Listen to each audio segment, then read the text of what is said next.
One man, one desire. Yes, it's the recording, Garin. Do we get to watch that promo video? No, I can play a promo video for you if you'd like, but I don't have one prepared yet. I feel like that should be our intro. For those of you who don't know, Bill is a carnivore-ish following dieteer, a world-class strongman, and our Tahoe crew chief for our 200-mile ultramarathon ventures. And Chef Bill. And Chef Bill. Why don't one of you put it up on the screen on your phone for the time being? Okay, I'll do it. And then tell me when to cue my podcast voice. What? Like, are we recording? Because I need to get into my podcast voice.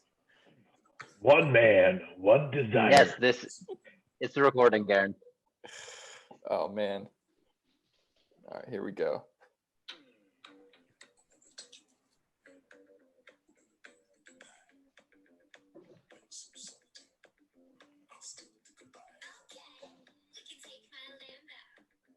Looks good.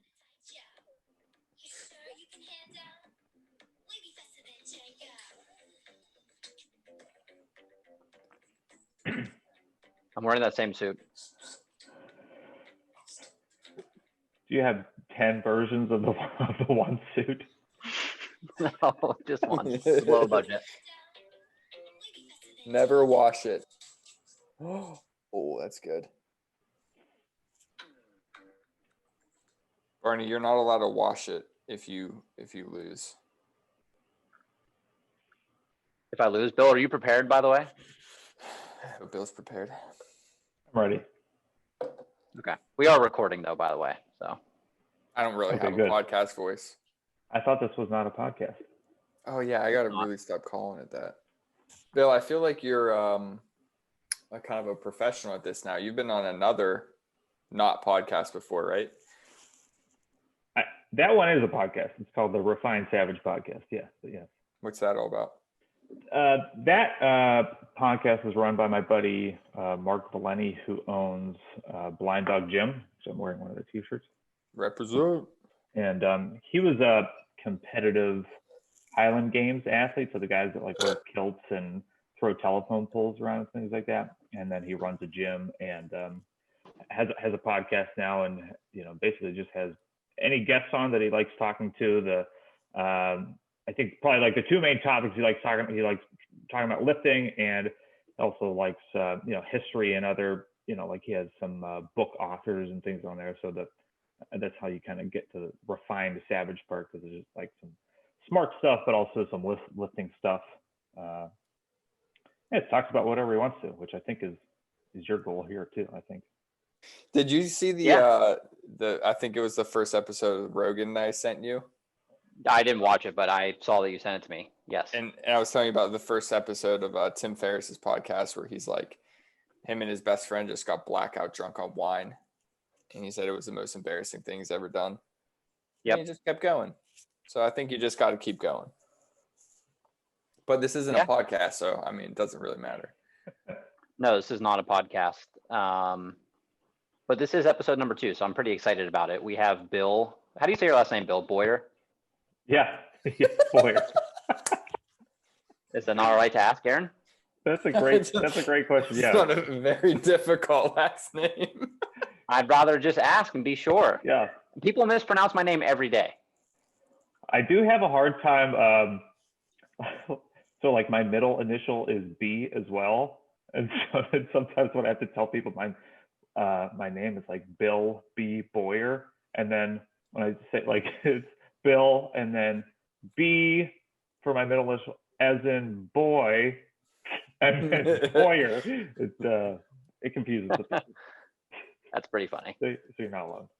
Triple B, that's what I'm calling you from now on. All right. Well, regardless, I'd rather just 100% know how to pronounce Bill's last name. I haven't known Bill all that long, Garin. I hope you understand that. Like, we're definitely good buddies, but it's not like we've been like best friends forever. We're just best friends now. Came to this out quickly. Yeah, it's probably 2 years ago, right? It was at your wedding reception. And the first time I really saw Barney, he was dancing to the Pony by Genuine. My best dance song. Very aggressive, I might add. I was dancing very aggressively. Right. Sounds about right. Yeah. How No, that's did just you how I learn do to it. dance, by the way? I don't really have a good answer to that, actually. I think it's just kind of one of those things people just do, right? Like, could you ask like the guys from the Jabberwockies? Obviously, I'm not at that level, but like how they learned how to dance, they could probably give you a good answer. But could you ask just like, Izzy, the UFC fighter, the middleweight champion, how he learned how to dance? Like, he'd probably just say, I just do it, right? So Right. I would, my assumption with that would be like probably anybody who's not a professional dancer probably just, whether they're good or bad, just dances. Well, I was impressed. I've been going to middle school dances and high school dances and other kinds of dances my whole life, and I still can't dance, Barney. So I didn't just do it. I said anybody who is not a professional dancer would probably answer the question the same way. They just do it. Just dance. Well, I'm not going to do it, but somebody should challenge you to a dance-off, because that would be great. That's a good challenge. It's not going to be me because I can't do it. I would do a dance off for sure. I would do something like a Bert Kreischer, like a Tom Segura type dance off. Yes. I don't know how that would work, but probably for like, some type of social media likes or something like that. I would not be the one doing that either. I would just watch with Bill. Maybe I'd have to have lots of tequila. Definitely seen you dance before, Garin. Probably under the influence of lots of tequila. Someone told me the other day, and I don't know how true this is, that tequila is the only alcohol that's an upper, because agave, which it's made with, is apparently an upper. Any truth to that? I don't know. This is where we need Burner to Google that. There he is. Young Jamie. Says tequila has one last thing supposedly going for it. Unlike every other alcohol, it's said to be an upper, not a downer, and can lift your mood. Wow. 10 points for Garin. Full fun facts over here. Yeah, it also says, like all spirits, tequila is ethanol, which is a depressant. That's what I figured. But who knows? But if you think about it, it kind of makes sense. There's a lot of songs written about tequila. Quite a few. Like what? Right off the top of my head, Dan and Shay, Kenny Chesney. There's that song, Tequila Makes Your Clothes Fall Off. That's 3 right off the top of my head. I'm sure Google could provide more. That was more than I could have done. Bill, any from you? The Dan Shay one was the only one I know. Yeah. I don't even know what song that is. That's a good song. We'd get copyright. Isn't that country music? Yeah. Dan and Shay? Yeah, I said, isn't that country music? Yes. Those kids are definitely pop country. It is played on country stations. But Are we about to get into a music debate here? Because I think Bieber. by Bill's face, we're looking at a country music designation, not a pop designation. Check Google. I guess also would that like be trying to argue whether or not Taylor Swift is country or pop? Is that the same kind of argument or no? Very similar. At some point, they have their crossover song, and I think once they started playing with Bieber, that was it. Yeah, they're no Sturgill Simpson. That's real country. There it is. Barney, you like Sturgill, don't you? Yeah, I do. Do you think any song that's played as a slow dance, like father-daughter song at a wedding, does that automatically make it a country song? No. No, I don't think so. I agree with Chef Bill. Maybe I've just been to too many B. Pennsylvania weddings. Yes. I've been to your Pennsylvania wedding, Garin. That is true. And let me tell you what, it was almost in Ohio. Fairly close. It was probably pretty like close. another 10 minutes. Yeah. No, I don't think that was you. What? Maybe Leah's parents or something knew okay. No. But we stayed really close because we didn't stay wherever you guys stayed. We went to Leah's parents' house. That's right. I remember now. Or wait, did we stay at Garen's at the hotel or whatever? No. Yeah, because that's when Leah fucking ripped Lou a new one, and I cannot wait to get Lou on here to tell that story to Leah from his perspective. We did. was Zach. Yeah, Leah said we were at the hotel. Yes. Have some hungry dogs. Anyway, so yeah, this is episode 2. We can keep things fresh and rolling here. Bill, you do not know my friend Spencer, do you? No. Okay. I do not. Well, Garin definitely knows him very well. Garin knows him from college, and they both came here to Hawaii together with me approximately 6 years ago at this point now, I guess. Almost Holy 6 years ago. shit. Yeah. Almost 7 years ago now at this point. Yeah, but almost Is he regardless, the one that he packed like 4 different NFL jerseys on his trip to Yes. Hawaii? When he okay. came last time, yes. And he was going to be episode number 2 and technical guest number 1 because Garin doesn't really count. But he got COVID. He's the only person I truly know that actually has COVID. So he got kicked out.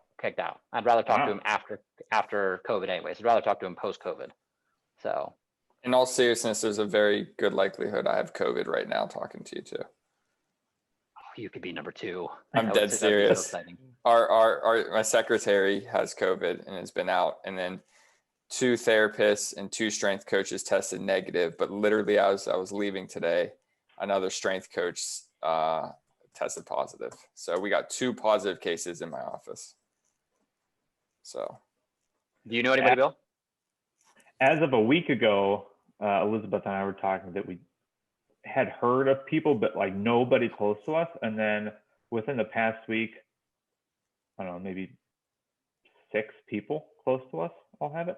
So Really? yeah, definitely. I mean, anecdotally supports the statistics right now. But you guys, the numbers are you guys are surging still for working from sure. home, right? Yeah. Bill? Yeah. Yep. Yeah, I'll be working. I just heard today, be working from home through at least March. So maybe I should just come to Hawaii until then. You can actually come now that you can bypass the 14-day quarantine with a COVID test. How was your quarantine, by the way? You were inside for 2 weeks. Yeah, I mean, I got to go out, into the yard, right? And I didn't mean like The physical prison yard. I yard? meant like the prison yard. Yeah. We have a pretty nice size outdoor patio now where we live, so I could go out there, and then we have basically 2 small patches of grass that's still on our property. So I was able to go out there and just let the dogs go to the bathroom and urinate. They would not take a crap in that yard, so that was very frustrating. But so I did go out and get fresh air and see the sun, but I did not leave the property. I really didn't. So What'd you do? Did you play? You got a barbell, right? I did. I got a barbell. I got that delivered like right after we got back from Tahoe. I mean, it's like you said, man, my quarantine was great. It really was. I got to do whatever I wanted. I really did. I worked out for, I didn't get to run, but I needed a break from running, I think anyways. I got to work out for, at least an hour or 2 every day. Just, worked, watched some movies, watched a little bit of TV, watched some documentaries, read some books, listened to some podcasts, cooked a lot. I ate a lot. So slept. It was good. Wait, I missed it. Were you working? Right. Yes. Yeah, I was working. Okay. Yeah. I might have taken 1 or 2 days off or something like that. I think maybe once or twice I was either tired or didn't have anything going on or wasn't feeling well or something, but the majority of the time, I was working. I work from home anyways, man. I haven't been out to a real meeting since February or something. So, Hey, which Barney, is frustrating. Real quick. Did you hear about when Dan got COVID? Did you know? No, I didn't know Dan. No, Dan so got see, I didn't COVID. know Dan. Okay. I know 2 people now. You can be number 3, Karen. A week later, he was diagnosed with Lyme disease too. So Dan literally had Corona and Lyme. I couldn't even get it out without laughing. No. I swear to God, that wasn't like a dad joke. Swear to God, Dan. Swear to God, Dan had Corona and Lyme. I don't know if I believe you. I don't know if I believe you. I swear to God. It's just like such a Dan thing to get would be, you know what I mean? Like, I'm serious. We're gonna have Dan on as well, Bill. I know you don't know our friend Dan, but he's quite the character, quite the goofball. He's a good buddy of ours. So he lived with Garin in college for a little while. Pretty good guy. Gotcha. But good. When did he get COVID and Lyme? He got COVID in Lyme. It's got to be at least a month and a half, 2 months ago. Is he all right? He's alive. He made it. Yeah. That's pretty shitty though to get both. Yeah, for sure. Well, regardless, Bill, do you? I guess to start off, do you understand the premise of the show, the idea we're trying to go for here, especially because, like I said, you're technical guest number 1, if Garin doesn't count episode number 2. So, you understand why we brought you here today, virtually? No, but that's okay. I don't think there has to be a. Well, I understand there's a challenge element to this, right? And then it's a not podcast. Correct. So what's not to understand about that? Fair enough. Yes. Well, I think I would say that, Garin and I were talking about starting some type of podcast or show or something like that for quite some time. And then this just hit me like a sack of bricks. I pitched the idea to Garin. He loved it. Basically it's, I enjoy doing those like types of internet challenges. I'm not a TikToker, but I like doing, challenges and competing away from internet challenges, just against people. And, Garin always tries to tell me he could beat me at things. So I, said I'm going to take that one step further and I'll flip the script from normal types of shows and I'll bring people on. We'll BS with them, get to know people if I don't know them. And then I'll let them challenge me to anything they want. Hopefully it won't always be things that they are either really good at. Like if we can get some like, like Olympic swimmer on or something like that, right? Like I don't want to do a swimming competition. I'm going to get my ass. No, I'm not. I'd probably beat them still, but you know what I mean. Yeah, I was joking with Elizabeth that if it were reversed, you should challenge me to like an open water swim because you're in Hawaii and I'm in Cleveland. So that would mean I'd have to jump in Lake Erie, which would be terrible. But yeah. Anyway. We see we wouldn't want to do that. We wouldn't want to do No. that. No. So yeah, basically we're just we're gonna BS with you. We'll let the future audience get to know you a little bit, ask you some questions, some stuff Garin and I actually genuinely, I would say, probably pretty curious about. And then we're gonna ask you to draw a picture of what you want to challenge me to. That way we can treasure that art and that drawing at some point down the line. So if you're not prepared for that, get prepared for that. Okay. And then at a later date or later, we'll do the challenge, whether that's like I told you earlier, Bill, eating Oreos or marshmallows, or I really like the throwing pineapples. You said you enjoyed the idea of a shoe stacking challenge. That one was pretty good too. But the one idea you said, it just worded so hilariously. It's like, who could stack any number of objects the highest, such as marshmallows or shoes? It just really threw me off, like how different those two items are.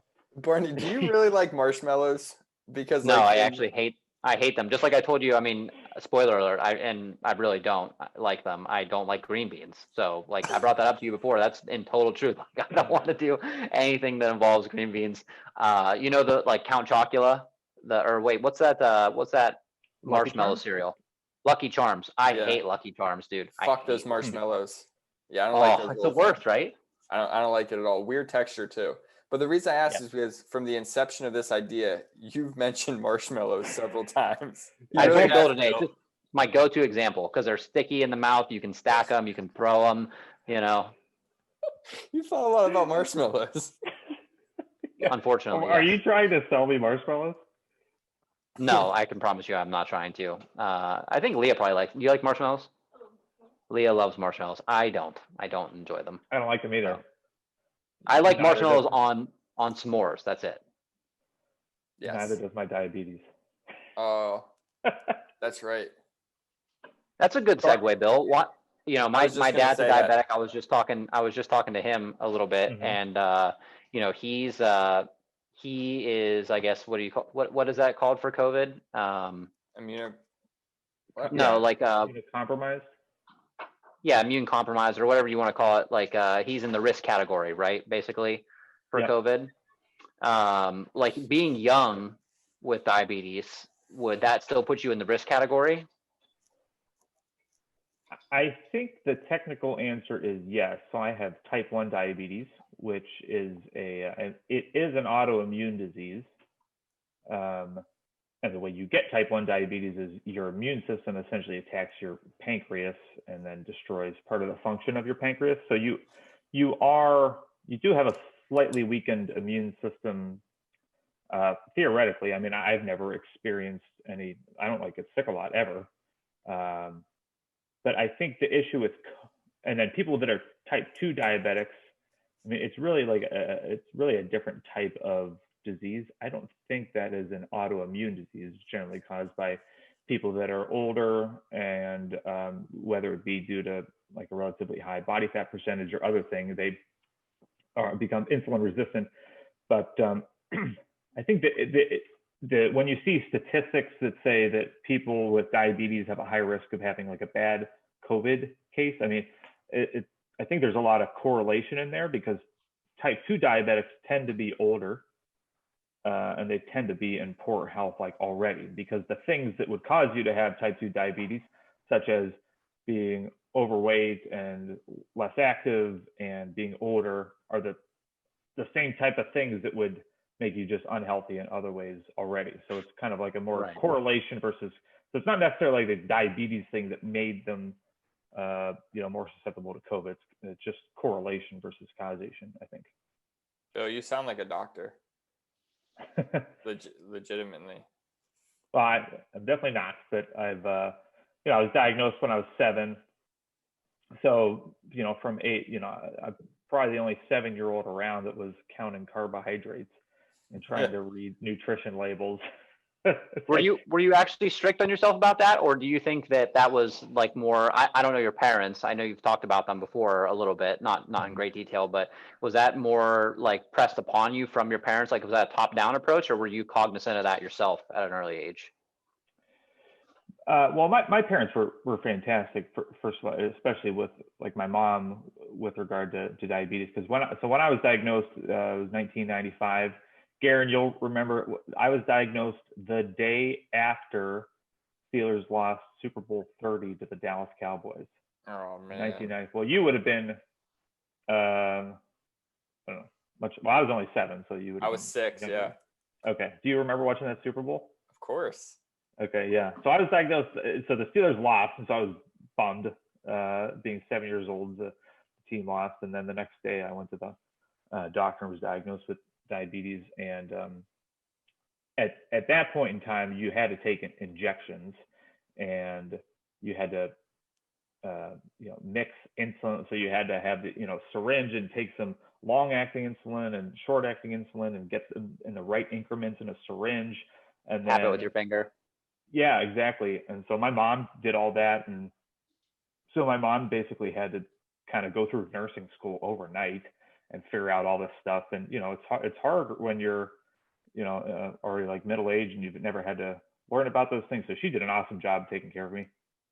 But then I would say for myself, I wasn't strict in terms of my diet, but I was at least aware of, if I ate Oreos and cupcakes and ice cream and stuff like that. And when I did, I knew that counted as like a carbohydrate, and that there's sugar in that, or if you drink regular Coke, there's sugar in that. So I was at least aware. And so I did, I would say I ate like an average kid diet. We ate plenty of vegetables and proteins and stuff like that, but also had, fruit by the foot and Pop-Tarts, just like any other normal kid. But the one difference is I think I was aware. And then it wasn't until I really got into lifting that I started paying attention more to the diet stuff. And it was really more because I wanted to get better at lifting rather than be a healthier diabetic. It kind of worked. It helped out with that, but it wasn't the main reason. It was kind of just like the nice side effect of kind of getting better at diet and exercise and stuff was that it helped my diabetes, but that wasn't the main goal. That's good to hear. Bill, two-part question for you. Does the type 1 diabetes, has that held you back at all in terms of weightlifting, or have you had any kind of issues with that? And is there any other like high level professional powerlifters, strongmen who are also type 1 diabetics that you have like talked to or followed or, anything like that? Yeah, it's a good question. Funny enough, I did my first competition in 2011. I had just graduated from college, and in May, and then in June did my first competition. And actually at my first competition, there was another type 1 diabetic that was there, and he beat me. And so it was just cool to see another type 1 diabetic. There's certainly a lot fewer of them. Right. And then, his name's Corey Benton. He's a badass. He's a police officer up in Connecticut, I think. He's like a 700-pound deadlifter. So I can't claim that I'm the world's strongest diabetic, because I know I always at least have him ahead of me. But that'd be a good title, though. World's strongest diabetic. Come on. Yeah. I love it. Right. That's awesome. And then overall, I would say I don't think it's held me back much at all. It's just another thing you have to pay a lot of attention to, and so, and when it does hold me back, it's very temporary. So, if I'm in the middle of a training session and my blood sugar goes low, I feel really weak, and so you have to get that, and then it'll take like another. If I have some glucose or eat I'll eat a Cliff Bar, for instance, if I need to, but it happens very rarely. Maybe like once a month or once every other month, that'll happen. I'll need to eat something, and then it takes like 40 minutes to feel better, and so it just kind of throws a wrench in the training. But that's a very like one-time-ish temporary thing. Overall, I don't really think it has. Yeah, I don't think that wasn't the best question, like holding you back. Kind of like more of like, what type of things do you have to plan for? Because this kind of segues into another conversation. I know you kind of are following the carnivore diet, right? Mm-hmm. But like a lot of strength and power comes from carbohydrate, either from the energy system and or the amount of carbohydrate you have to take in after lifting. So I'm like, how are you navigating all that? I was just like really curious, because obviously you're at a high level, and I don't know, and you're just eating protein and meat. So I was just kind of curious how you, what happens with all that. Yeah, it's a good question. I would say that all of the top level guys, whether they're in my weight class, which is like the 220-pound weight class, or the pro weight class, which is unlimited. So those guys in World's Strongest Man weigh 400, 440 pounds, something like that. All the best guys are eating a diet with carbohydrates in it, for sure. Right. So if I wanted to be the very best, I would probably need to do that. The downside, though, is as a type 1 diabetic, there's like a huge drawback that if you're eating a lot of carbohydrates frequently, then it would require that I am absolutely perfect with how much insulin I take and when I take it, and it just would require that I be like a savant and like 100% like a robot. accurate. Right. And I just was never able to do that. Some people can, but I just found like I kind of took like it's almost like the 80-20 principle. It's like, well, I could, with very little effort, if I just eat meat and eggs and vegetables and don't even eat carbohydrates, then maybe I'm giving up a little bit in terms of physical performance. But the thing I gain is that my blood sugars are always really consistent, much more consistent than they would be otherwise. And so, the benefit is that my blood sugars are really consistent. So my energy levels feel great. I don't have to worry about going low in the middle of the training session. I don't have to worry about my blood sugar going too high because I ate some rice and then I should have given myself 3 units of insulin, but I gave myself 2.7 units of insulin. I didn't calculate, So I just kind of took like the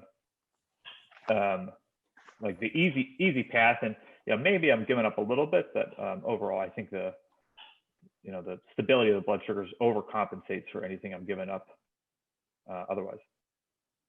Yeah, it's pretty crazy that you can kind of do what you do on the diet that you have and still perform that way. I've been surprised as well. It felt great. I was just at my endocrinologist last week, and they're looking at all my numbers, and I don't really tell them exactly what I eat because I think they would judge it. I eat typically like 2 pounds of red meat a day. That's right. Yeah.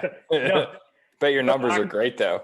Yeah. No doctor would ever advise you do that. So right. I just leave the diet unspoken and let them see the numbers, and they say, "Oh, these numbers look terrific. Your HbA1c, your resting heart rate, I get all types of blood tests, thyroid function, liver function, kidney function, everything looks great. Keep doing what you're doing." And I say, okay.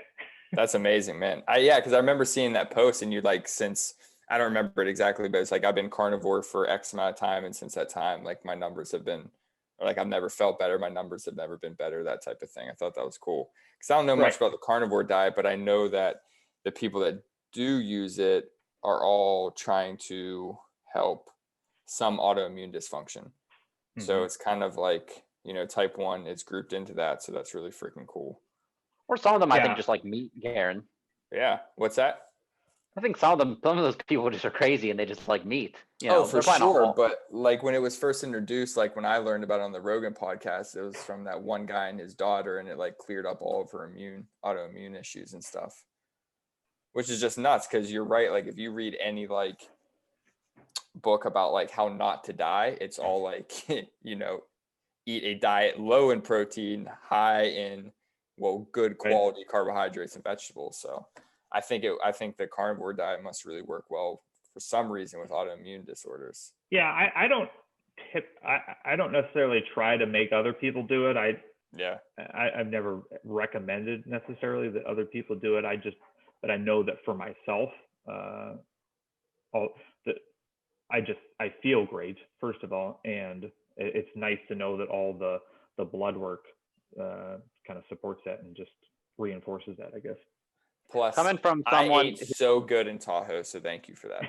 Yeah, we definitely ate really well in Tahoe. Coming from someone though who had, I know almost nothing about the carnivore diet, also, just like Garin, except for the fact that I do like to eat meat. But someone who has experimented with, like a low carb approach to diet or keto or whatever you want to call that.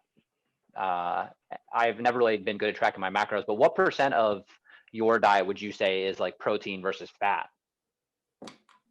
I don't know. I don't track it. What I track is ounces of meat, because it's just like the easiest thing. It's way easier than calories. So I know that I weigh my food more so not because I'm anal about it, really, just because sometimes I get in my own head. If I have like a bad workout, sometimes I would tell myself like, well, maybe I didn't eat too much, right? Maybe I ate too much. But if I know that I'm eating like the same thing, then it just eliminates that as a variable. So I know that, okay, it's not my food. It is because I basically just measure the number of ounces. I only eat twice a day. I eat like 1 p.m. and 8 p.m. And so if I'm eating like 16 ounces of meat at both of those servings, and I want to make my weight go up, I'll just move to 18 ounces and then 20 ounces and then 22 ounces at each meal. If I want my weight to go down, I go down to 14 ounces or something like that. But I would bet that it's my macro breakdown is basically 50% protein, 50% fat. Okay, so do you think that that's possible, that you're like in a mild state of ketosis then? Like, I don't know, again, this is me not knowing enough about carnivore. Like, are you in a fat burning state? Is that why your energy levels are pretty consistent too, you think? I think the energy levels are consistent because, well, you don't have like a sugar high and then sugar low. And then also, as a type 1 diabetic, there's a every time, your sugar goes up, whether you're type 1 diabetic or a regular person, the counteract to that is insulin. And so as body gives you insulin, or in my case, my insulin pump gives me insulin pump, shout out Medtronic, then the insulin makes your blood sugar go low. And as your blood sugar is coming down, that's like when you feel that crash. And so if I don't eat carbohydrates, I never have, my blood sugar just stays like this, as opposed to otherwise, if I eat something, it starts going up, and then I have to give myself insulin, it comes down, and then hopefully I gave myself the right amount, because if I gave myself too much, it'll go low.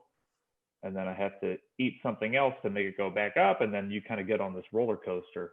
And it's really hard to get off that roller coaster.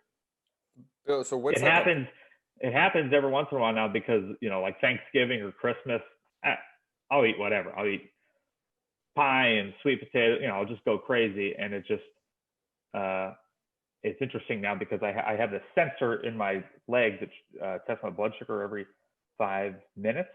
And so I can see this graph, and it's just crazy to see it real time now. I didn't used to have the sensor, but now it's crazy to see, like on a day like Thanksgiving.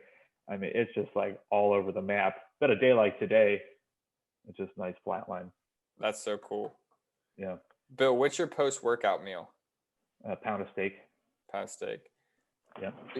So you don't have to, like, your blood sugar doesn't dip super low after you work out every time? No. That's so interesting.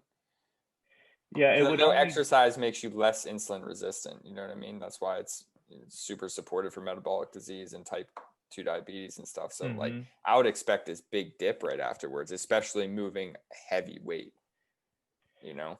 So you would, except I kind of plan ahead for that, and I lower the amount of insulin that is going into my body starting probably like 45 minutes before I work out.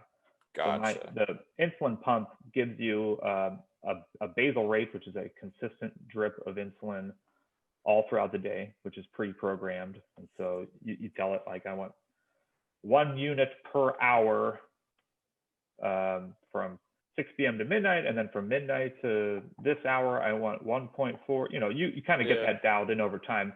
But then when I know that I'm going to go work out, I tell it that, okay, I only want 50% of my normal dosage for the next 2 hours. Gotcha. So then the insulin will go down. Yeah, exactly like you said. Otherwise, you would expect your blood sugar to go low because of exercise. Super cool, man. Does it make a big difference if you're doing weight training versus cardio for that? I guess to expand on Garen's question. I think it does, but I would let Bill answer that. I would say this would just be a guess. I would bet that cardio impacts would make you super receptive to insulin, like right now, and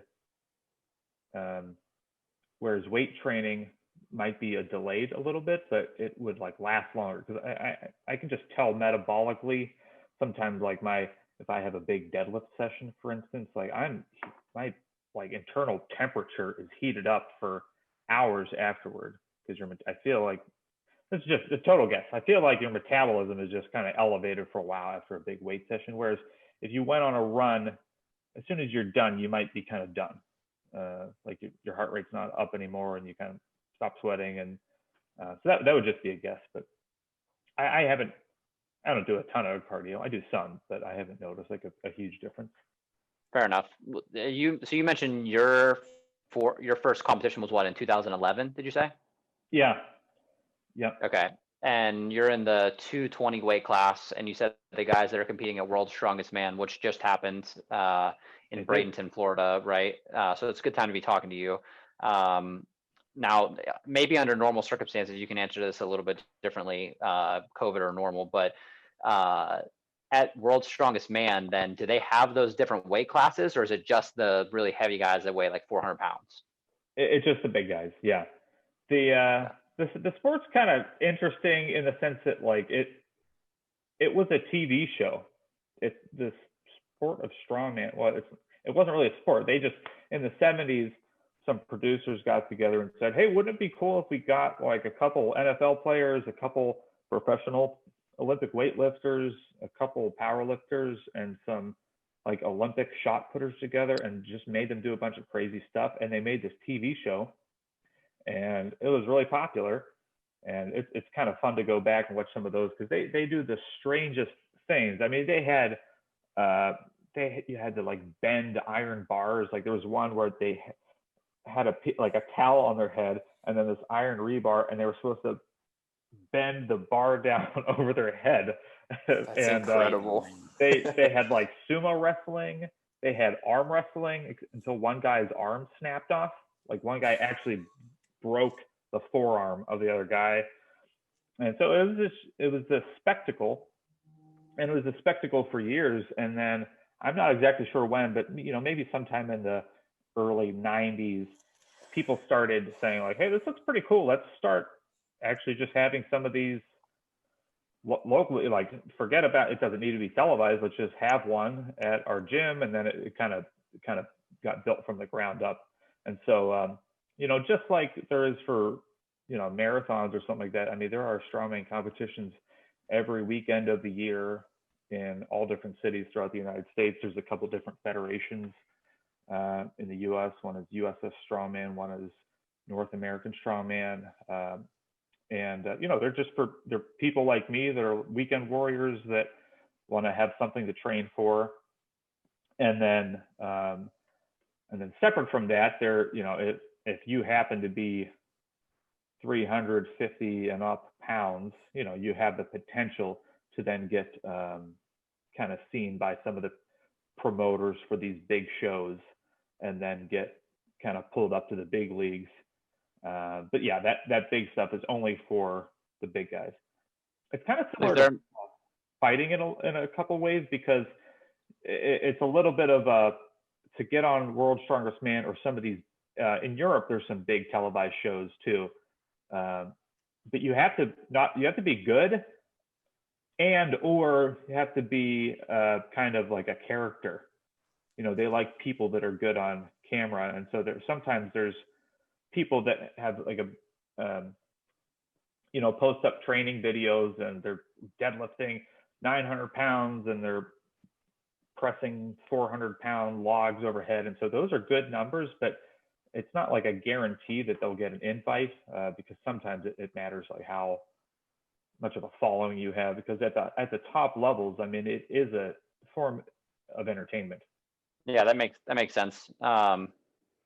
Is there a minimum weight requirement then? Like, is that I don't know if that's a bad question or like kind of like a jokey question, but yeah, do you have to be like 350 pounds weight to go compete?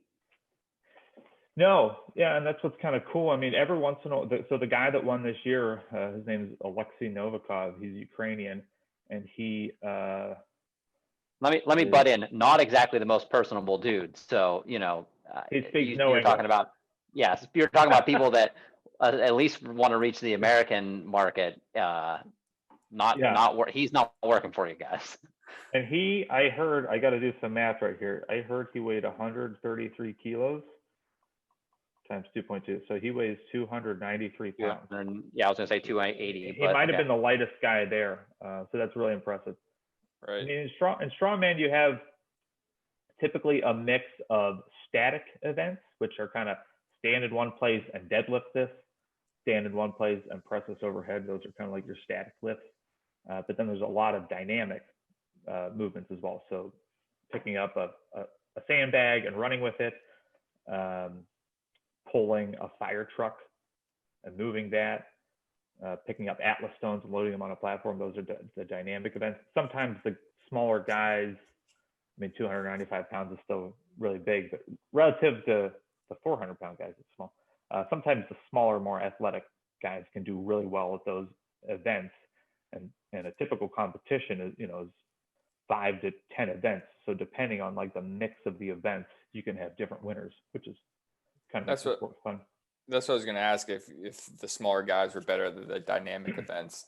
So Barney, I'm thinking about this, like the heavyweight division, right? It's like you could have somebody at like 265 who just is a power puncher, a brick shithouse, or do you want like Steepy at 240 who's more of like a hybrid and can move around them? You know what I mean?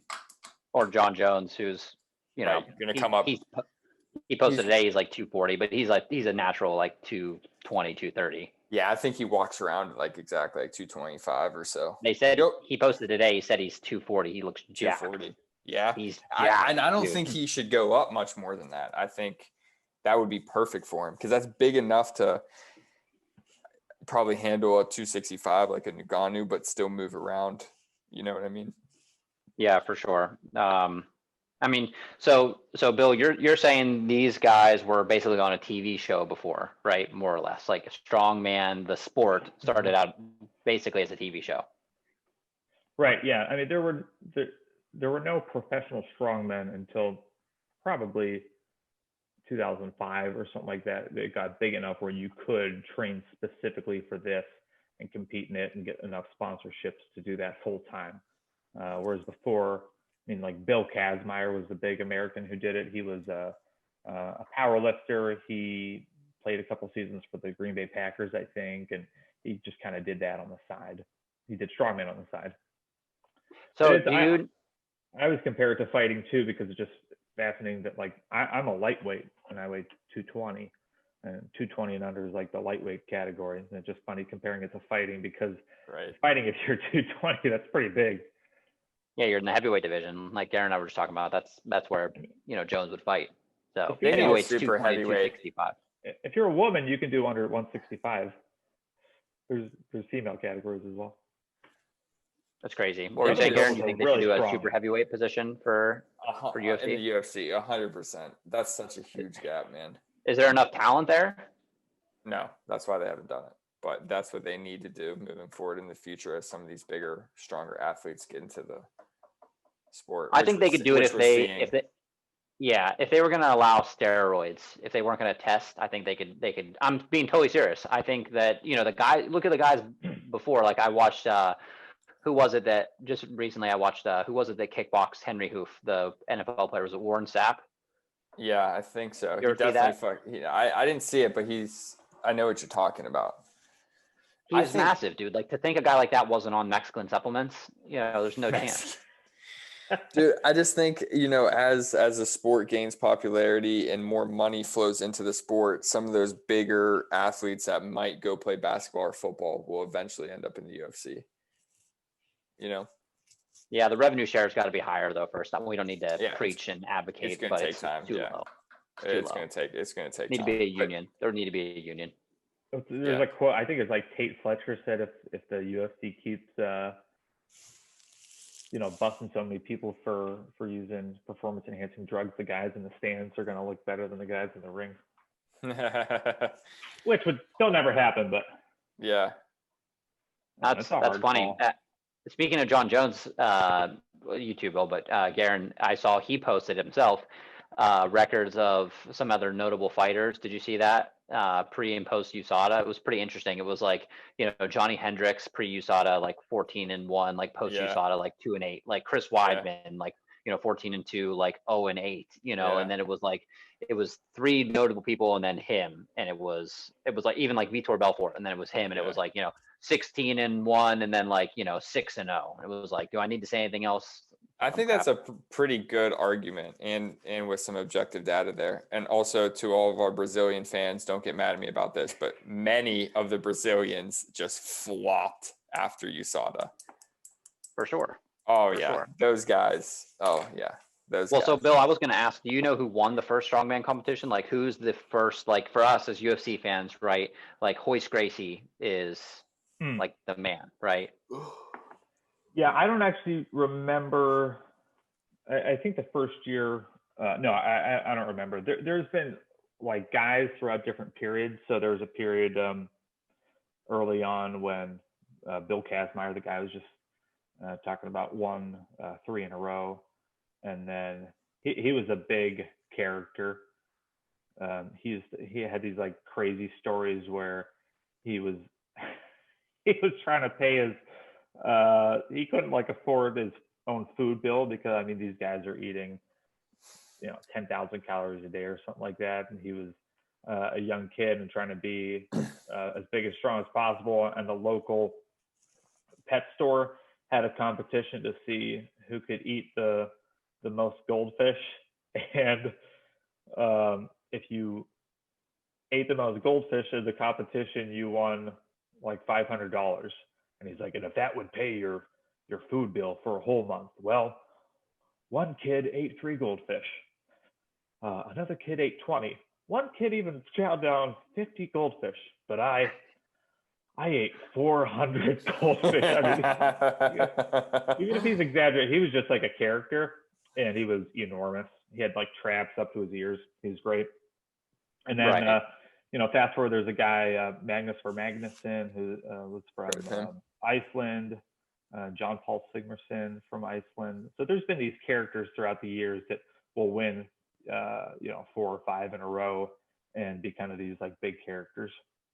Yeah, so Garin makes a good point there then, and I mean that's a different type of conversation and at least a mini segue. So with that, like Royce Gracie, right? Like UFC 1, it was all about the Brazilians and jiu-jitsu more than anything, right? Like that was it was kind of a spectacle more than it was fighting, but it was more of a spectacle, right? So I mean now, like I'll make another example. Like now it seems like CrossFit, other than Matt Frazier, who's a maniac, like in my opinion, like when I think of like people who dominate that, it's like for whatever reason I picture like Iceland, right? Like with like Catherine's daughter or whatever, right? Like they just for some reason Davis I think of, and when I think of Thor too, I mean like he's a big strongman competitor, a couple years back, but like is there like a group of people or like a class of people that were like dominating that either in the beginning, or like are the Americans always great, or the Icelanders or whoever?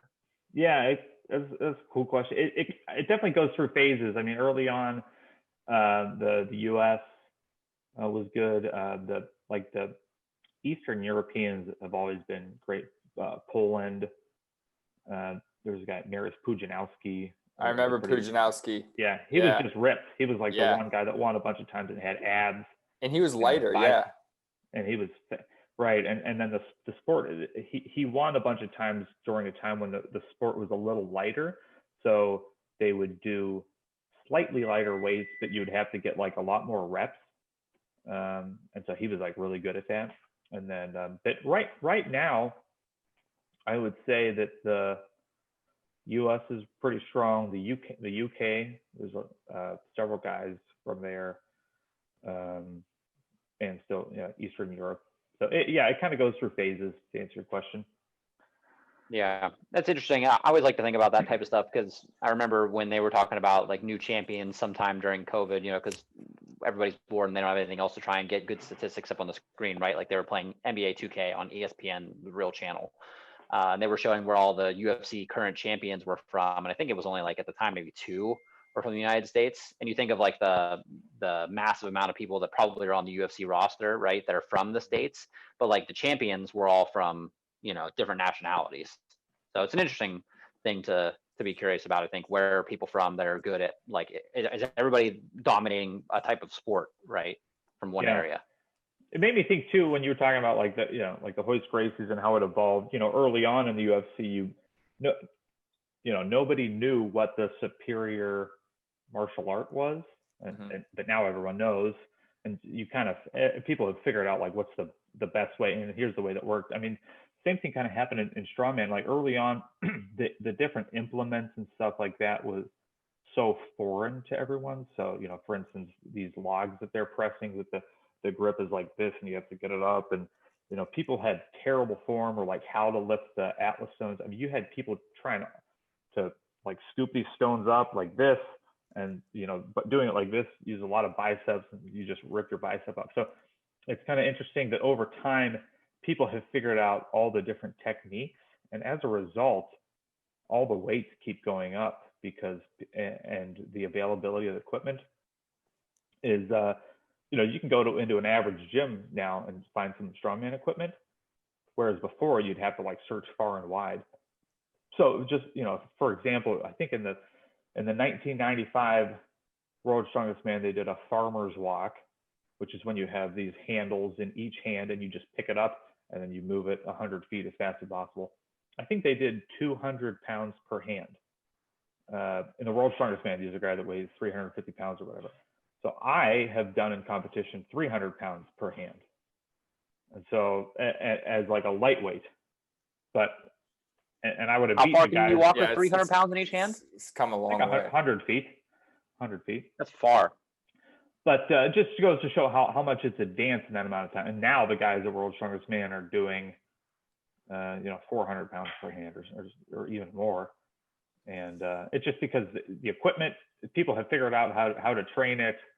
They're training with the actual equipment more frequently. Once upon a time, there was probably like one set of these Atlas stones in the world, and they were owned by World's Strongest Man. And then, but now, there's thousands of them. people figured out how to make them, it's just kind of gotten more popular, which is cool. Hey Bill, I've been wanting to know, what is your favorite lift and your best lift, if those are different? No, yeah, favorite and best, if there's a difference. I do like stones, so lifting up stones, or what's cool, sometimes they'll have natural stones, which is like the promoters of events will go to a quarry and just find like a 300-pound rock that is meant to be like a landscaping rock or something like that, and you have to pick it up and get it onto your shoulder, and then once you get it to your shoulder and take one hand off of it, that's like a completed lift. That's probably my favorite, and I'm pretty good at it. So yeah, I would probably say that. I also like farmer's walk. I'm pretty good at that. Like I was saying before, the dynamic ones, I'm probably a little better at. What I need to work on is all of the static lifts. So just standing in one spot and deadlifting, standing in one spot and pressing over your head. That's right.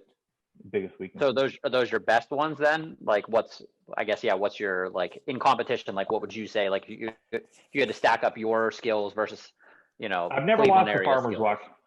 You've never lost? I've never lost the farmer's walk. Yeah, I've always done well at that, and I don't really train it that much either. I don't really know why. I'm good at it.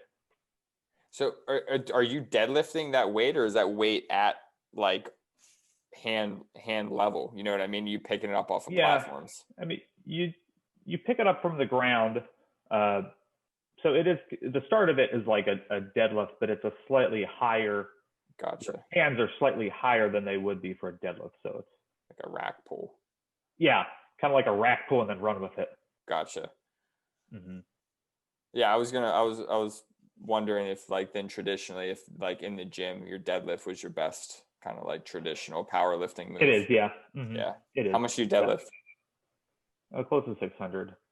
Fucking A. Oh my God. It sounds like a lot in a normal gym. You don't see guys deadlifting that. I've showed up to competitions and there are guys in my weight class deadlifting 850. Are they natural? Probably not. No. That literally, I can't explain how that type of weight feels. I don't know how you even get that off the ground. My buddy had 405 on the bar just back squatting, and I was just like, I just wanted to feel it. I'm only 175 pounds. I literally couldn't even unrack it like on my back. It was just such crushing weight, and that was only 405, and you're just picking up 200 pounds more than that off the ground. Like it's really hard to, I just can't even imagine. It's a neat feeling. Yeah, I'm sure it is, man. Yeah, especially like you're talking about squatting, 400 is the point at which you actually start to feel the bar width a little bit. So if you unrack 405 and you take that step back, you kind of feel it like go back and forth, and that's when it's kind of fascinating that as like you get stronger, you kind of figure out new parts of the lifts. Right. So like when I first started squatting, I didn't really have to think about keeping my core too tight. But like once you get over 400 pounds, you learn that, okay, you unrack it, you have to take a step back, and then you really have to flex your abs and your lower back and your obliques, because otherwise like it'll just kind of whip you around. Yeah. And so at each like different stage or something, like the thing that got you from 200 pounds to 300 pounds is not the same as the thing that's going to get you from 300 to 400. There's kind of like a different limiting factor. Probably the same is true of, running or other sports as well. That's what keeps it interesting. You know what I mean? It's these little nuanced challenges that come along the way. It's like the difference between a brown belt and a black belt. To the rest of us, you wouldn't see the difference in technique, but to them, it's like makes all the difference in the world. Yeah. Yeah. Like I can, I'll watch people squat, and sometimes I'll just look at their feet, and I can see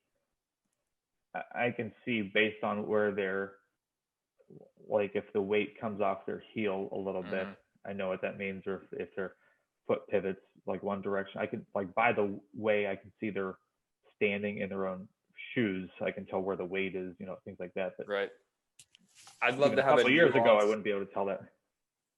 discussion with you about deadlifting and loading a flex spine versus a perfectly neutral spine. I mean, we could go into the weeds on that, and coming from like, you know, one side, like textbook theoretical, aka me, the therapist, and you who actually fucking deadlift 600 pounds. Because I think you know, we'll bore our millions of followers with that, but I feel like people are way too caught up on trying to keep this perfectly flat neutral spine. And if you look at the top deadlifters, they're not perfectly neutral. And neutral is a range, right? It's like, it's not one, it's not like this is neutral. It's like, this is a range of neutral, slightly flexed, slightly extended. But then, because it depends on so much at the bottom of the lift, we'll go on. Yeah, what are you going to say? Well, yeah, let's talk about it for just a second. Because I think, I totally agree. But I think most people, what they think is a neutral spine, they're actually arching their back too much. So yes, what they think they have is this, but really they're arching their back too much, and they end up with this. Exactly. And then, you know, your abs would be down here, and then they're totally unflexed. Whereas I try to keep my trunk perfectly straight, and I'm actually kind of doing a crunch to flex my abs, whether I'm squatting or deadlifting. And that I used to get this wicked lower back pump after I did squats or deadlifts, because I was constantly like walking around with Donald Duck butt. Where you kind of like pop your ass out. And if go on, sorry. I get fired up about this stuff. I go on. Yeah, and then my lower back hurt all the time. And then I realized, I don't need to do that. I just need to almost crunch down and you know, try to make like a strong trunk as possible, which it's the same in fighting. Like fighters, you don't like arch your back and punch from up here. You're kind of like hunkered down like this, and everything is almost crunched down. And that's the same position I like to think about, whether I'm squatting or deadlifting. Yeah, I completely agree. If you follow all these guys on Instagram, oh my God. It's just, I think what it is it's just straight up like idealism and textbook knowledge with no clinical application or real world application, you know what I mean? And just like kind of a lack of common sense, if you will. But so I want to ask you, there's like abdominal bracing, hollowing, and then like valsalving, like do you try to expand your waistline? Or are you also breathing out while you're also pulling in? Because like a traditional abdominal brace is like belly button to spine, you know what I mean? So how do you do both, where it's like you're bracing but also valsalving? That's a great question. So it's like breathing and bracing is something it's totally changed my lifting within the past couple of years. And so the way I learned it was, if you were to breathe out all of your air, and let's all do it right now. So you breathe it out and just push everything out. You can even go to get all the air out. Yeah. You naturally feel that your abs crunch down, and it pulls your chest down a little bit too. Okay. Right. So that it's possible to achieve that same sensation of being flexed, but with a full belly of air. So I basically breathe into my belly and imagine that my whole core is being filled with air from the bottom up. Yep. And I'm like filling it from the bottom, and then it goes up. And then once it's all in there, I kind of like ratchet it down. I lock it down. And so that's kind of the, that's how I think about it. Kelly Starrett's probably the most like famous PT. I don't like, and he wrote the book Supple Leopard. You know, I think he's good, and he's done a lot for the profession and put a lot out there. I don't follow all of his stuff, but he does have a really good YouTube video out recently. It's called "Let's Keep Extension Out of Our Spinal Flexion," and he's talking about this kind of exact concept about how the best way to get shearing forces in the spine, which is why you typically get low back pain, is people basically add in that hyperextension load during a squat or a deadlift, and they think they're keeping neutral spine, but they're allowing that lack of bracing, which actually keeps too much extension. So you got some segments that are flexing and some that are extending, and then you get this shearing between the discs. But like I said, you know, That makes perfect sense. Right. I would have no idea how to explain it like that, but yeah, that makes perfect sense. And yeah, I feel the same way about. I mean, Kelly, I have the Supple Leopard book on the shelf there, and it's nice every once in a while. I'll like tweak something like, let's see what he has, and I'll use him as a data point. But the thing I don't like, I think some people, a lot of CrossFitters are out there that think that, for any problem you have, it can be fixed with a lacrosse ball and a foam roller. And sometimes it's like, you just either have to get stronger or fix your form first. It's not like, I've seen guys in the gym that are foam rolling every day and they're squatting 135 and they keep getting hurt. And I'm just telling them, like, you probably need to put on some weight. First of all, you're so skinny if you want your squat to go up. And two, just like work on your form. It's not like you don't have tight IT bands. That's not your issue. Dude, Bill, I completely agree. We could probably do a whole separate show on, foam. My question would be to you, actually, Garin. How do you get a mind like Kelly's? Like, you know what I mean? Like, what separates him from you? Garin's stronger, first of all. Great question. No, he's definitely stronger than me. I don't know how to answer that. I don't think much in terms of technical knowledge. I think he's just a lot more passionate than me in terms of always wanting to be involved, create content, and put stuff out there. Would you say he's more articulate? Oh, for sure. I'm not the most eloquent speaker of all time. And so he just has a way of taking his PT knowledge that you probably possess as well and being able to use it and translate it to the general public, let's say, in a practical sense. Yeah, I'm sure he can explain things, better just through repetition. You know what I mean? He's done it over and over again. But at the same rate, if he's not working with patients every day, I see patients every single day and I have to explain concepts to the layperson all day long. So it kind of depends. I don't know, man. I feel like the reason I haven't done something like that personally is because I feel like nothing I do is my own. Everything is stolen from other researchers or other schools of thought. So it's like, what do I have to offer that's truly unique and creative? You know what I mean? I'm just taking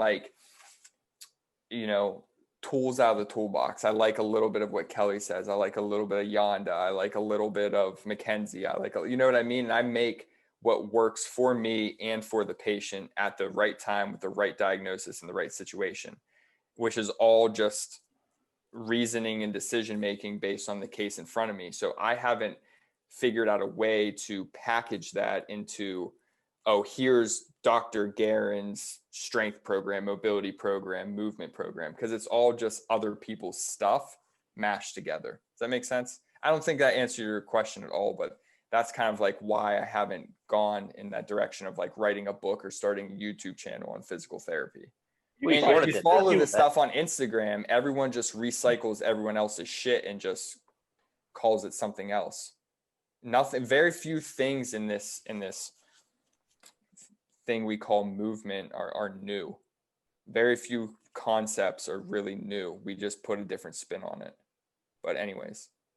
Yeah, I was just going to say, do you ever find yourself, Garin, working with a client and then you want to show them how to do something and then you have to go look for someone else's YouTube video and be like, okay, I'll send you this YouTube video. It'll describe you how to do it. I mean, I found even with for sure. So, I mean, if you wanted to, you could kind of just start doing it yourself because, I mean, I've watched, I don't know how many hundreds of videos about like how to squat or how to deadlift, but I mean, I do pick up every once in a while little things that maybe I've definitely heard before. And I heard it 10 years ago, and then I hear it, someone recycled it. And for whatever reason, it was said in a ever so slightly different way. That made sense to you. So for that reason, if you ever wanted to, and you could just do it slowly over time, if you wanted to, this client needs to know how to, stretch their QL because he has a tweak. So this is going to be Dr. Garin's how to stretch your QL video. And I appreciate that perspective because I've thought of that before. It's like, I'm probably just overthinking this and I just need to do it. But something almost feels like, I don't know, not like an imposter syndrome, but just like, well, I didn't invent that. Why am I posting it type of thing? You know what I mean?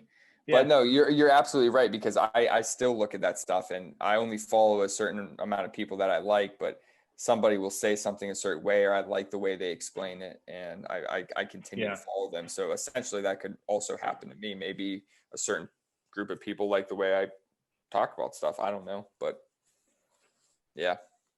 Yeah, I think you should.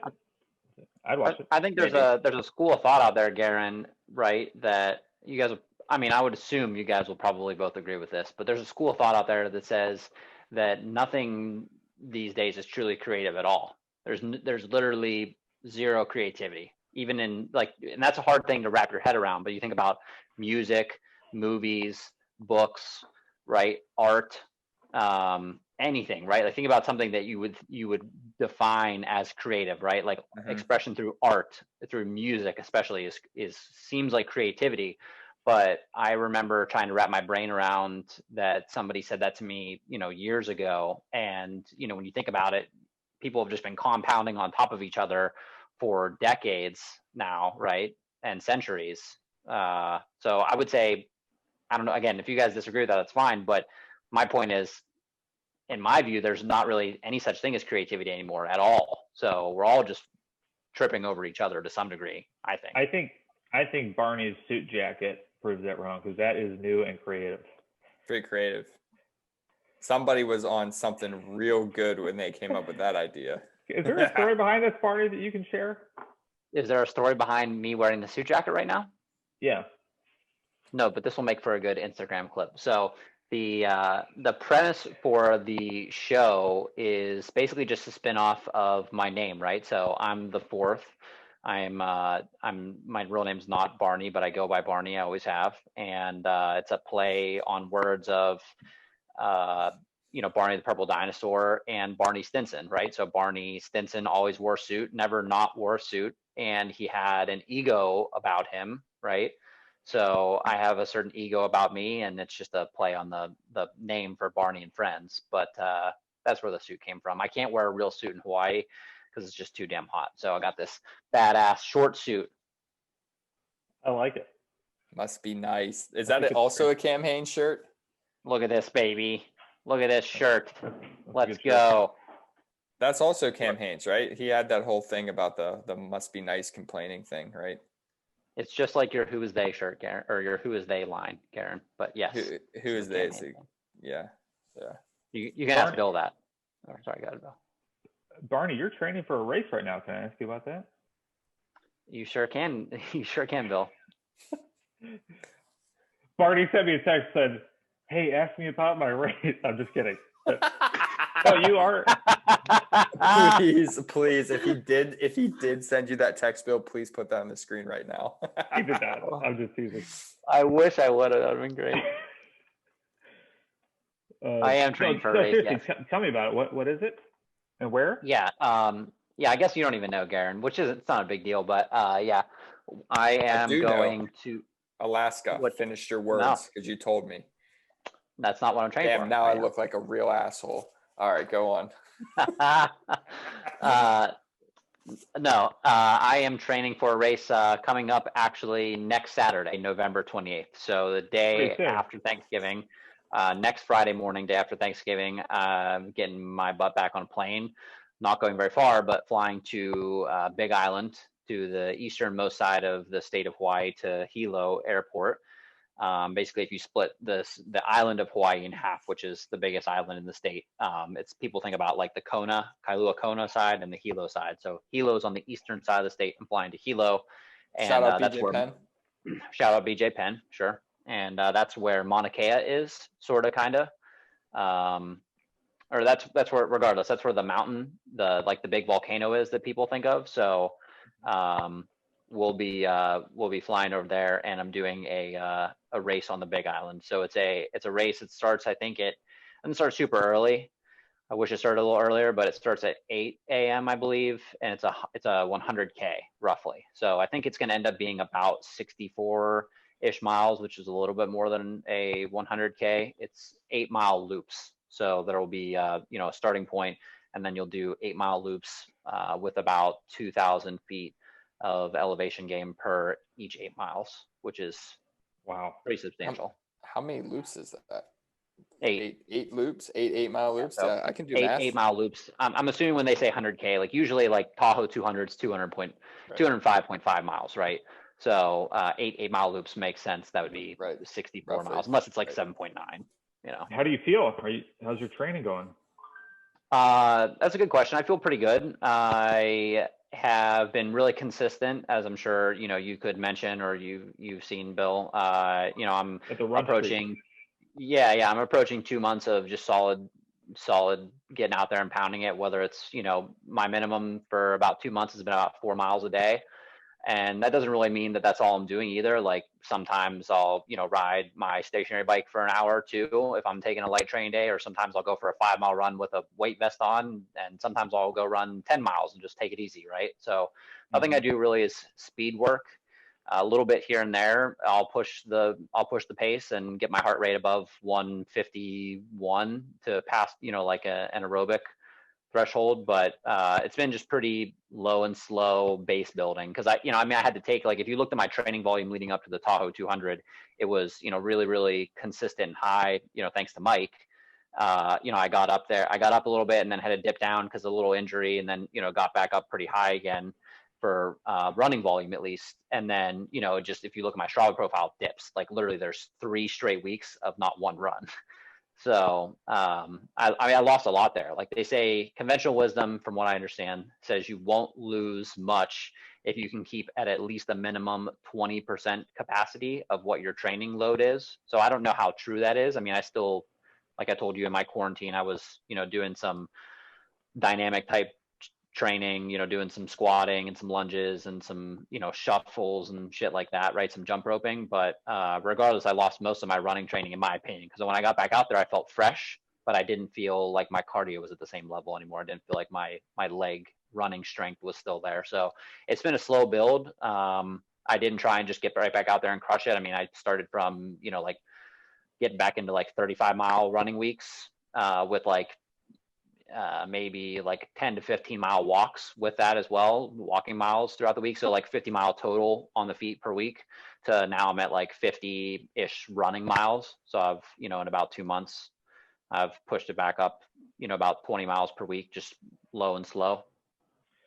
I'm sorry. So what, your total weekly volume is up to 50-ish now?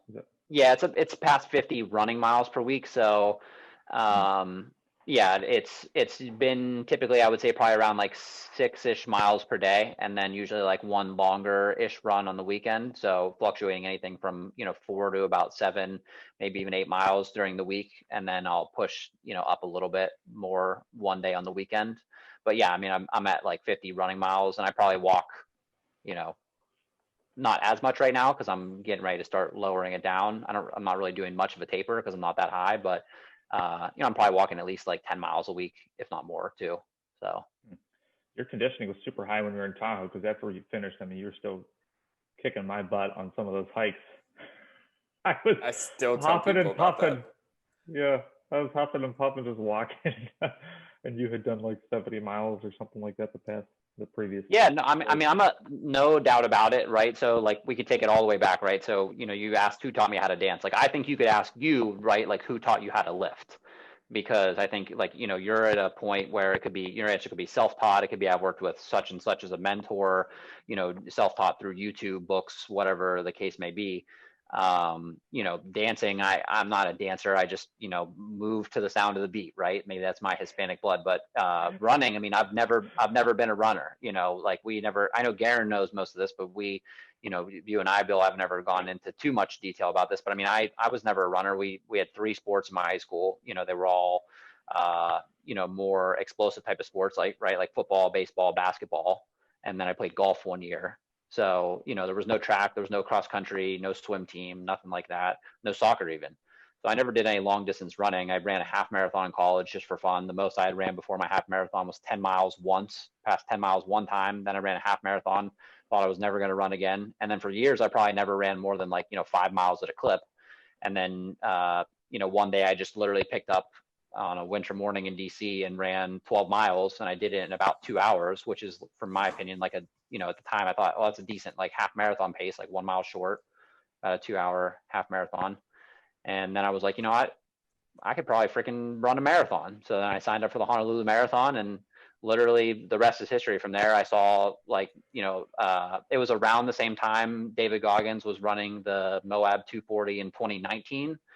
And I kept getting push notifications about how the Tahoe 200 lottery was closing, and it was just a joke. I remember I talked to Garin about it, like my heart sunk, but I signed up for the Tahoe 200 basically as a joke. Like in my mind, I thought, well, this will be a good story if I keep running, and then maybe like 5 years down the road, I do something like that. It'll be a good story to say, like, oh, back in like 2019, I had the balls to even sign up for a race like that on virtually no training, and then I got selected.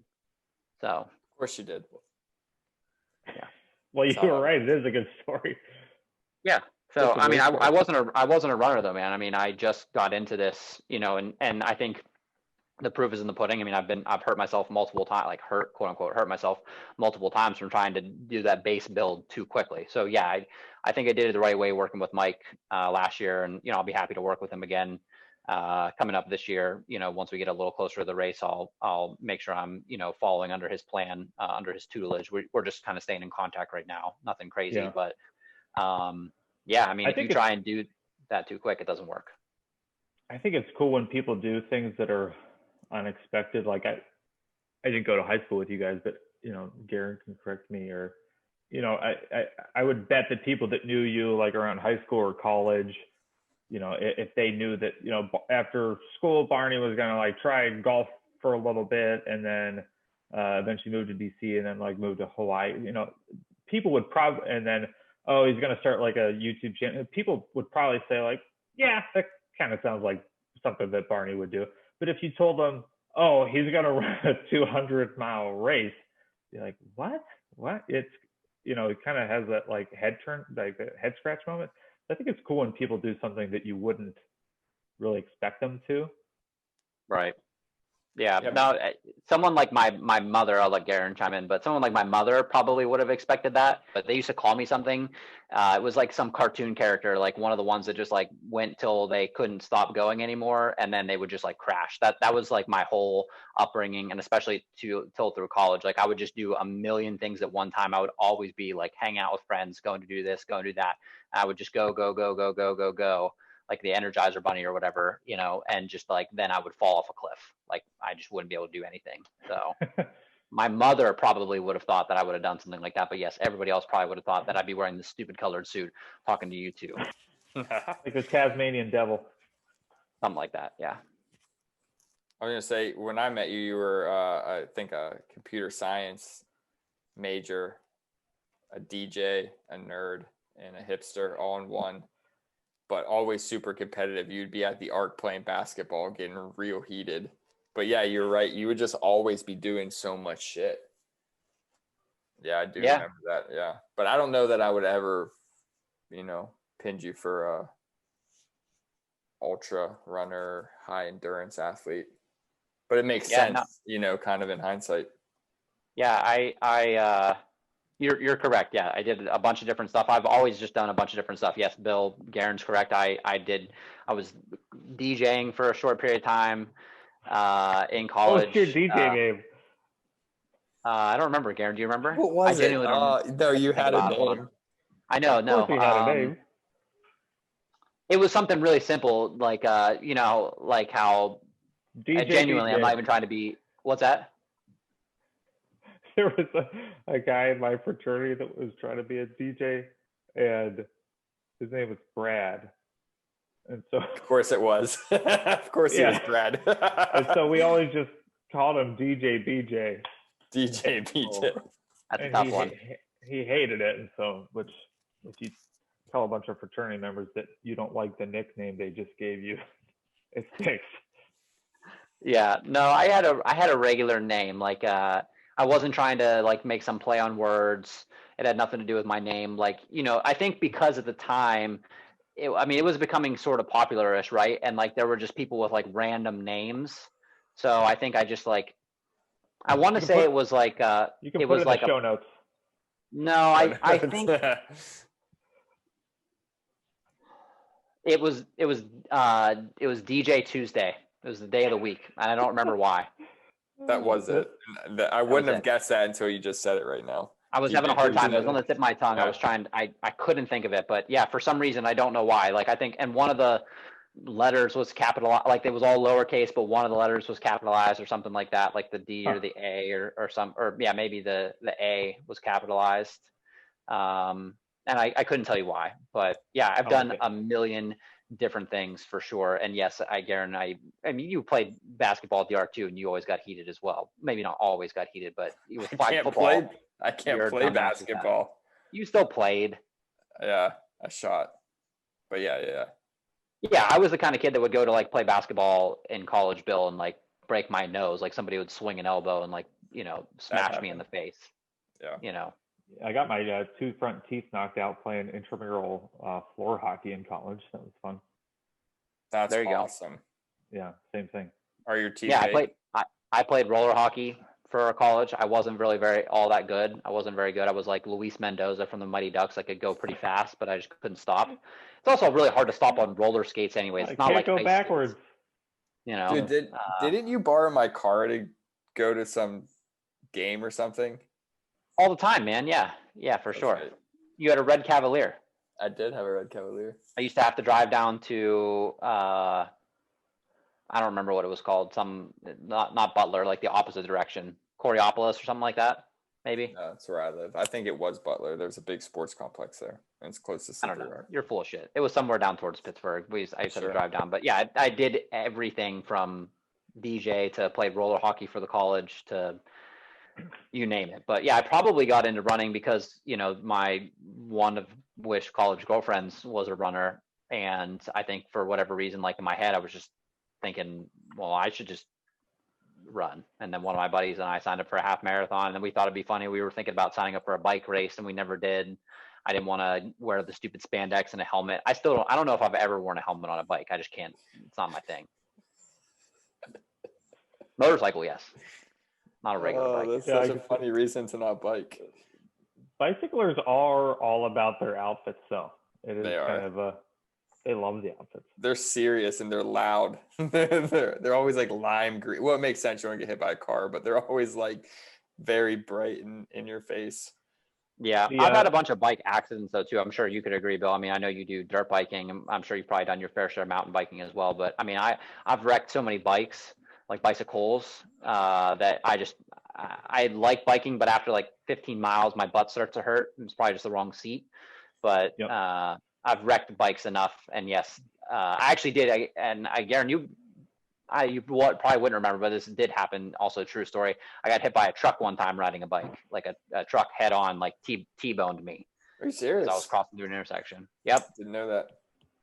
Yeah, that's a true story. So when I left Hawaii, so I came to Hawaii with Garin and Spencer in 2014, and I left semi-permanently in 2015, in the fall of 2015. And I had to quit my job to leave because I originally was going to take a vacation and then just decided I wasn't going to come back to Hawaii right away. And so I quit my job, and I used to ride my bike back and forth to work. And so I quit my job, and no joke, on the ride back home from quitting my job, I was riding through an intersection in a crosswalk, and a truck went through the intersection, went through the stop sign, and T-boned me. Wow. Yeah, I don't think I knew that. Crushed me. But you're here. I just remember thinking, but did you die? Bad omen. What a bad omen. Like, I just quit my job to leave Hawaii so that I could say I'm not coming back, and I got hit by a truck on my bike riding home. Yeah, pretty bad omen indeed. Yeah. For sure. But here I am. I'm back in Kailua. But yes, circling it all the way around. I've done a lot of shit, but yes, I'm training for this race right now on the Big Island, and that'll be, a big distance and a big challenge for sure. And then Garin talked about I will be going to Alaska, Bill, in February. So. Oh, cool. What is that one? That is called the Little Sioux 50K. So I didn't want to get too in over my head. I believe at the time they had a 100-mile option and then a 50K option. And for the 100-mile option, I believe you have to pull a sled. And for the 50K, you do not. So I signed up for the 50K. Bill, I got to tell you this. He sends me this picture of these two guys with their faces frozen. And he said, I saw their frozen faces and I thought to myself, this is something I want to do. That's how that happened.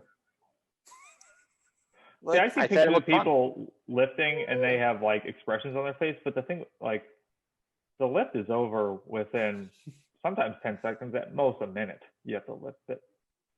Obviously, you know, the ultra, like in lifting, you have to be mentally tough for 10 seconds or a minute or something like that. But with racing, you have to be mentally tough for hours and days, which is impressive. Great point. Yes. Yeah.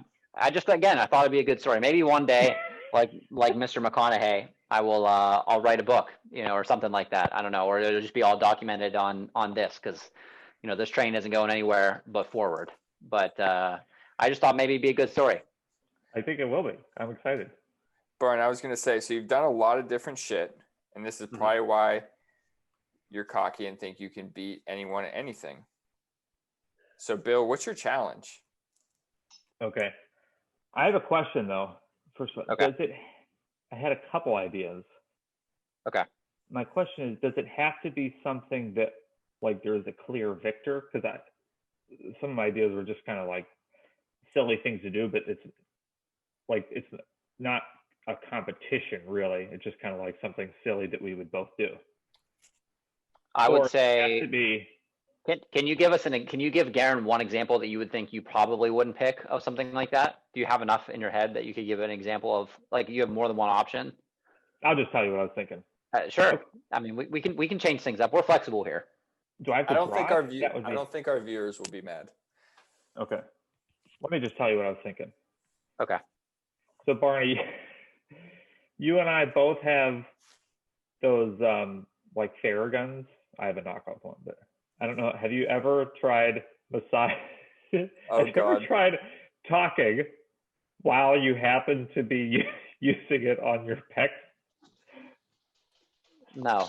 Because it sounds hilarious. Okay. Okay. So my options were either we both have to sing the Barney and Friends theme song while using the massage gun on your chest, or we could play the game where you tell dad jokes to each other, and the first person to laugh at the other person's joke loses. I'd be so bad at that. But you tell the joke while using the Theragun on you. So that's pretty good. My other idea is where both of us have to try to like rip a phone book, or because there's like these old Strongman like grip feats where you. But I think this would be funnier. I think that's a pretty funny option, Bill, and I think we'll let you bypass the drawing. We'll save that for another time. I do have a question to ask you. We have to circle back here. So, especially because we talked about Instagram. So my question for you would be, actually this comes from Instagram. The question for you is, do you ever hit yourself with those things that you swing around? That's a good question. I don't think I have, but I've come close before, especially like on a Turkish getup. I don't know if you've ever seen one of those. For sure. I try to do them sometimes in a bottoms up position where you hold the kettlebell and the horns go like this, and then the weight is suspended above. And the reason you do it like that is because it forces you to use perfect technique, because your fist has to be directly under the kettlebell weight. Otherwise, it's going to swing down like this. And but when it does swing down, you have to make sure your head's out of the way. Good. I've never. Too. The worst injury I've had from like the weight itself is trying to pick up a 275-pound sandbag off the ground, and the way you can't just like, it's hard to get your fingers under the sandbag because it's so heavy, obviously. So the way you do it is you kind of flick up the ends and shove your hands really hard under it. And one time, one of my fingers like caught the concrete floor as I was trying to shove my hands, and then my finger got bent backwards and I broke a finger. But that's the only. Bill, do you use Accolade. smelling salts? No, I have once or twice before, like some ammonia. Yeah. But I don't know. Maybe I'm Weird. not that serious. It's weird. It hits you like a ton of bricks. It really does. I don't lift I don't know if enough I've ever- weight I don't know to if I've use ever used smelling that. salts. Have you used them, Garin? I don't think they're indicated for 135-pound deadlift, so no. Dude, there are some guys you see using them pretty frequently. I mean, I could see using them, maybe once a week most, but I've seen guys that use them for like all the time at the gym. I Like wonder if before there's every any lift. longitudinal studies on long-term outcomes of brain health with ammonia. Yeah. Good question, Garin. Or if the the positive effects of exercise outweighs that. But anyways, Can you guys see my screen? I can. Yes. All right, Bill.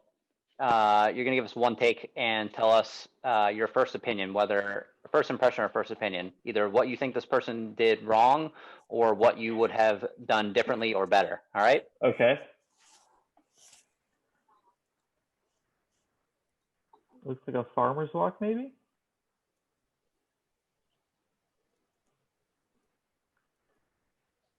So I can't tell if it's a man or a woman actually, but it's someone wearing an Under Armour hoodie. Oh, it's a farmer's walk, yeah. Oh. I bet they fall. Yeah, well, that's just a bad setup for a farmer's walk, because people are going to drop them, and if you have a tire on the front of it like that, it's going to bounce around. So it's Just a bad setup. Bad job by the promoters, yeah. Okay. Well, good to know. For all you promoters out there, get your shit together. Bill, should we do the dad jokes? I think that's pretty funny. Yeah, I like it because it's funny, and there is going to be a clear winner to that one. Okay. Well, we'll be doing dad jokes, and you can have time to curate your list of dad jokes. Okay. Well, we'll be circling back, and we will be doing dad jokes with a massage gun to the pec, I believe it is. Just the front of you. Yeah. Okay. First or last, are we playing best of one or best of two? I mean, it's a death match. Whoever lasts first, that's it. All right. We could do like a best of three. Yeah, we could do a best of three maybe. We'll see how one goes. We can start with one, and if say like I go first and I lose, then we get to play best of three. How about that? That sounds good. Two things I want to say, Bill. I thought you definitely were going to say pecker, not peck. So I thought he was going to say gooch. I'm not going to lie. It does feel good on the gooch. Yeah. Not that I tried. My friend told me that. Second thing is I'm the only dad here, so I can be bought. If anyone wants to pay me for some dad jokes, Hi. That's a good point. Highest bidder, just saying. The little guy is looking really cute, by the way. I saw him recently. The man. Did you guys see his poop face? That's what it was. Yeah, it was really funny. Corey, did you see his poop face? I think I saw it. Yes. You never comment on his stuff. I feel like you don't like kids or something. Like everyone comments on his stuff besides you. And you don't talk about it much. I think he's starting to get a complex. He told me that he doesn't feel like Uncle Barn likes him. So, I don't know what that's all about. Garin, my social media is almost solely related to mixed martial arts things. Yes. Which we got to talk about fights at some point too. So pretty much anything else just kind of gets passed by unless it's like, one of you two, and then maybe I'll give it a second glance. Unless Leah sends it to me, or I'm going out of my way to go look at it like, something from Rogan or something like that, or Lex Friedman, then it has to really catch my attention. So if you want my attention, you need to just send me a picture of your son's poop face. It was so funny. But anyways, thanks, Bill. I appreciate you. This was Yes, fun, Bill. guys. Thanks for jumping on. I will circle back with you, and we'll get our dad jokes set up. Those are very funny videos, so I like that you picked that. And Garin, I do think it's possible I might come to you, because I don't think I would listen to anybody for dad jokes that doesn't wear stupid ass Crocs. So Dude, I think if I came to you, I'd have a good chance to win. All right, everybody. We'll be back for dad jokes with a massage gun to the pec. Thank you. Pecker. Thanks, Bill. All right, thanks, guys. See you guys.